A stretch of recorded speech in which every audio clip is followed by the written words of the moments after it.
Okay, so I've got the fretboard slotted for the frets.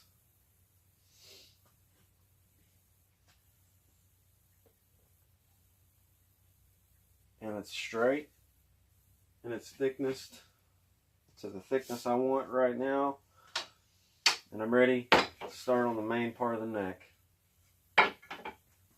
So what I got to do is I got to get this top face flat, and the cut that came off of my bandsaw is square, so I'll keep that square as I go. And once I get this flat and straight, then I can measure to the thickness I want, and then the whole thing will be parallel after that. So again, I don't have a planer or a joiner because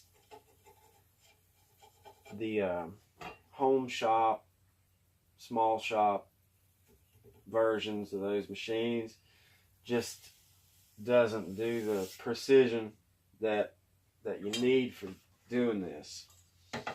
So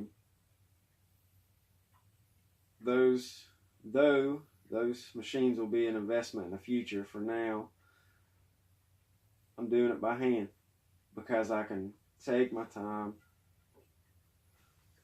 and make it perfect like it needs to be, or as close to perfect as I can get. So I brought out my joining plane. It's called a joiner, number 6. I've got it ready because it covers more ground, more reference to stay flat.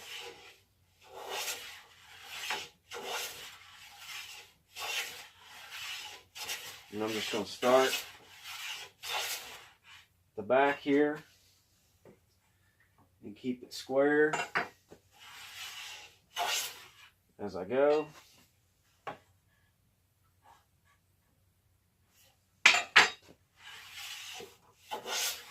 And I've got it set to a very thin shaving.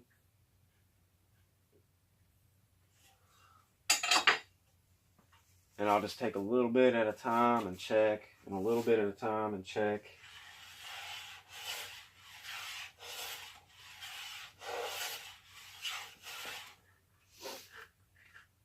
Until I get it flat and straight.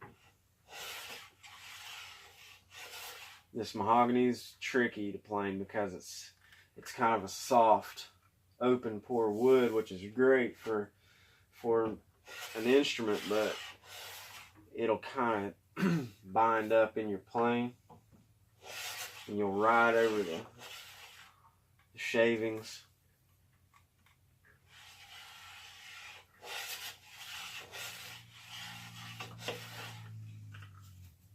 And I kind of got to keep it skewed because it cuts better,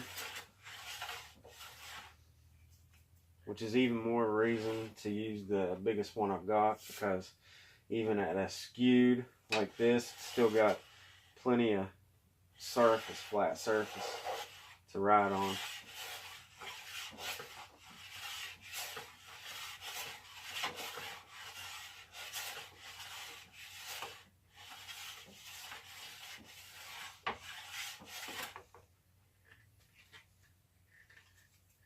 With a lot of practice, you can do precise work with hand tools, hand planes. It just takes practice and patience.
Okay, here's another old school trick that's pretty cool to see if sometimes something can be flat and straight, but it can be twisted.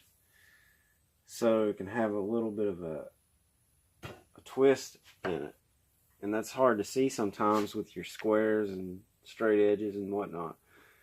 You take a block of wood and get it squared up, flat, parallel on all sides, perfectly rectangle. All sides the same square, and then cut it down the middle.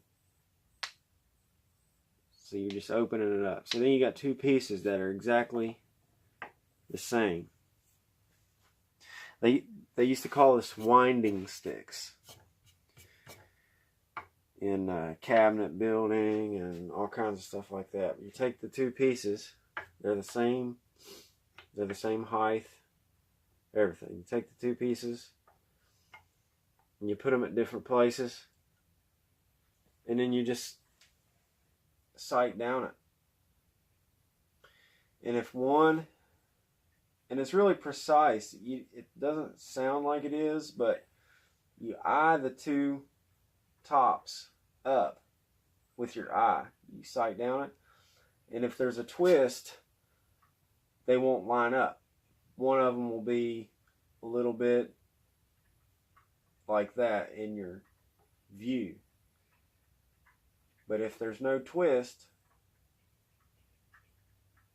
then they're going to be straight with each other when you sight down it. When you line the two tops up in your eye, in your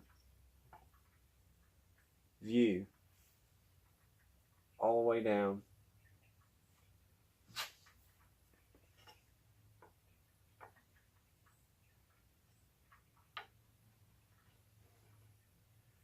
they're going to be straight with each other all the way.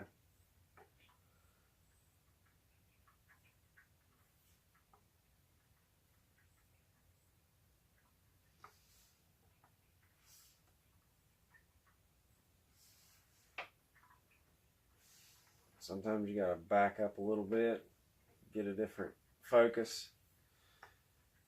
But it's incredibly precise. And see, like right here, I can tell that once I'm up on this headstock part, that this side is still raised a little bit, which the square is showing me that, but still, it's a really neat trick.